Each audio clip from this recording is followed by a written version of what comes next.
Hi there, this is John from Commercial Real Estate Online. Welcome to the program. This is the podcast show for commercial real estate agents and brokers around the world, so welcome. The website to contact us is commercial-realestate-training.com, and we are always loading plenty of things there to help brokers and agents around the world. Whilst you're here today, make sure you subscribe so that you can get the other programs as we put them out, audio, video, and also articles. Tips, tools, and ideas in commercial real estate brokerage around the world. So let's get on with the program, and I'll catch you at the other end.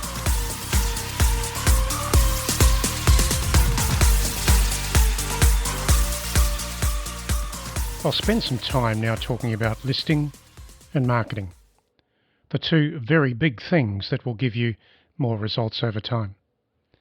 And I believe there are three golden rules to the process of listing and marketing. And when you focus into those three particular rules, you can create more results for yourself over time. So when listing commercial, industrial, or retail property for sale or lease, of course it is easy to cut corners or succumb to the pressures of the client and their special deal requests as part of the listing process. And of course the client is focusing on their situation, their challenge, their targets.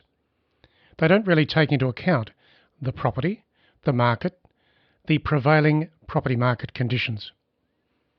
So within all of that, you have to create some rules to take their property forward in a direct and an effective way.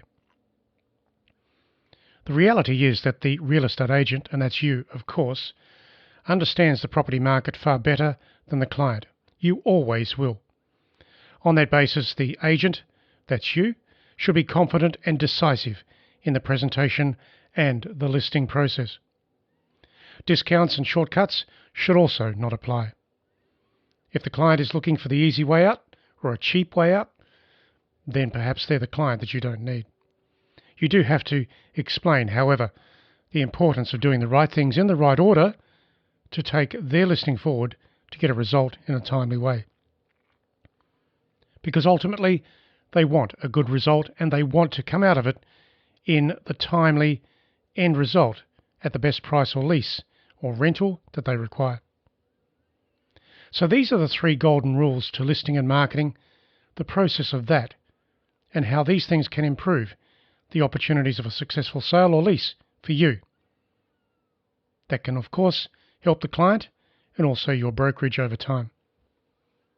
So number one, at the top of the list always for me, is vendor-paid advertising. It is a critical component of the marketing decision when it comes to taking a property to the market today. Understandably, clients like to cut corners and expenses when it comes to the property sale. The reality is that the shortcuts in vendor-paid advertising are counterproductive and will, in fact, produce fewer inquiries. There is no cutting corners when it comes to advertising. You would think that the property vendor would understand the importance of this expenditure with their property at the time of sale or lease. The agent or the salesperson should therefore consistently recommend solid, proven strategies of vendor-paid advertising for each and every listing, at the right time as part of the presentation, of course. So as part of that process, help the client further. Offer 2 or 3 vendor-paid marketing packages that give the client a budgetary choice. It's interesting to note that when you give the client 2 or 3 choices of cost and strategy, they will usually choose the one in the middle. That's okay. Number 2, an exclusive listing process is really the only way to go to take the property to the market if the client is serious about the sale or lease in a timely way. Exclusivity. That means you control the listing throughout the process, maybe 6, 8, 12 weeks, whatever it needs. Understand how much time you should get for your exclusive listings, and then in the majority, list exclusively most of the time. So 80% of your listings should be exclusive.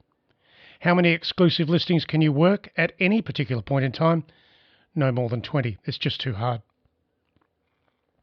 This says that you should devote a lot of time to the exclusive listing process. Devoting time to the listings means that you get results more directly. And of course, you're combining that with the vendor-paid advertising that I mentioned earlier. So the exclusive listing process gives the client the dedicated focus of the broker, the agent, the salesperson, and the agency for a fixed period of time. When you marry that idea to the target audience and the property, results start to happen. All property inspections, negotiations, and communications can be specifically constructed to bring about the best outcome in the property sale or lease for the client. And it is all about the client. The byproduct for you, of course, is a timely result, a commission, and then, of course, an ongoing client relationship for the future. Any client that insists or asks for an open list strategy is essentially wasting their own time, and also that of yours and the brokerage. The reality is that open listings stay on the market much longer than exclusive agencies. So open listings are simply an exercise in random marketing and generate random inquiry. You don't want that. It's no good for you, it's no good for the client, and you can talk that through. On average, successful exclusive listing processes in commercial, industrial, or retail property should be for a period of time.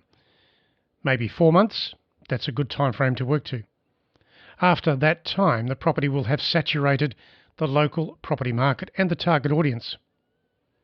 If a sale or a lease has not occurred, then the agent has performed their duties correctly, and then it's time to take the property off the market for a while, for later repositioning, pricing and relisting. And of course you can also market the property off market directly to other people during the transition. So let's go to point number 3, the right method of sale or lease. That says that every property is unique and every property should be packaged correctly for promotion using the right methods of sale or lease. That could be a sale at a price, a sale by auction, a sale by tender, or maybe expressions of interest. Understanding the property for what it is, where it is, and the target audience that wants that property will allow you to choose the right methods of sale or lease, and that's what you want. Now, you can optimize the property inquiry. You can maximize it. You can create some real campaign momentum by choosing the right method of sale or lease. That then shortens the time on market for the client, and they get a better price or a better rental, and that's good. In any given property market, the methods of sale or lease will vary subject to the property type, the target market, and the levels of local inquiry. So know what's going on, understand the property market for what it is, match that into the target audience, position the property accordingly to reach that target audience using the right method of sale or lease. On this basis, the real estate agent should give the client significant and real local recommendations to consider as part of the method of sale or the lease decision. So I've mentioned 3 different things here for you. Just to recap so you remember them. Number 1 was vendor-paid advertising. Number 2 was the exclusive listing. And number 3 was the right method of sale or lease. As simple as these 3 elements may seem, it is remarkable how some brokers, agents or brokerages do not prepare well for the appropriate supporting arguments and negotiations with the client about those 3 things. Generic marketing today is a waste of time. So every property is unique, and that's where you, as the strategist in commercial property, can take that listing forward and get better results sooner. Focusing on those 3 single items. So easy. It pays to remember that the client requires property assistance in the most timely and efficient way. They want solutions. They want strategies and recommendations. Not the generic ones, but the specific ones. Cutting corners or giving concessions on fees or marketing should not feature in the listing process. Your job is to tell it the way it is, how that property, given all its strengths and weaknesses, can reach a target audience if the right things are done. The right things within those 3 things, which again are vendor-paid advertising, using 3 alternative budgets, an exclusive listing for 12 weeks, and the right method of sale or lease reaching the target audience.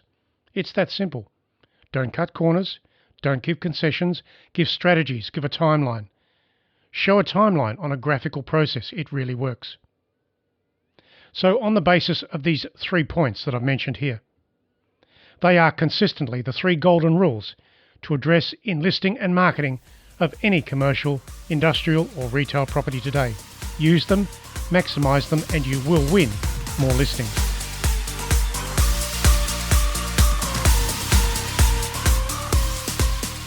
And so that is the program for today.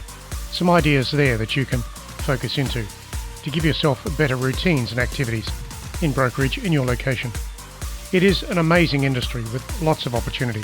It's just a matter of shaping what you do, how you think about what you're doing, and of course building on your consistency over time.